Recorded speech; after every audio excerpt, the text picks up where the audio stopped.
Hello, KR hospital. உங்க ஹாஸ்பிட்டல்ல 1/1/2001 ஒரு பெண் குழந்தை பிறந்துச்சா? அந்த பெண் குழந்தையோட அம்மா அப்பா பேர் கொஞ்சம் சொல்ல முடியுமா? கரெக்டா தான் போட்டிருக்கு.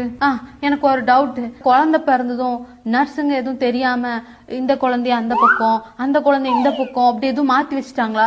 அந்த டேட்ல கொஞ்சம் சிசிடிவி கேமரா ஃபுட்டேஜஸ் எல்லாம் செக் பண்ண முடியுமா? இல்லங்க, கொஞ்சம் புரிஞ்சுக்கோங்க. இவங்க என்ன இங்க பிள்ளையாவே மதிக்கிறது இல்ல தெரியுமா? ஒரு 100 ரூபாய் கேட்டேன், அதுக்கு எங்க அம்மா என்ன செருப்பால அடிக்கிறாங்க. எங்க அப்பா அவர்கிட்ட ஒரு டூருக்கு பெர்மிஷன் கேக்குறதுக்குள்ள 100 தடவை ரிகர்சல் பண்ண வேண்டியது இருக்கு. எனக்கு என்ன டவுட்டா இருக்கு, இவங்க என்னோட அம்மா அப்பாவே இல்லைன்னு. நீங்க உடனே ஹாஸ்பிட்டல் டாக்குமெண்ட்ஸ் எல்லாம் செக் பண்ணுங்க. எனக்கு ப்ளீஸ் எங்க அம்மா அப்பா யாருன்னு சொல்லுங்க.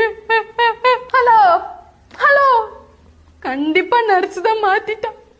எங்க அம்மா அப்பா எங்க இருக்காங்களோ?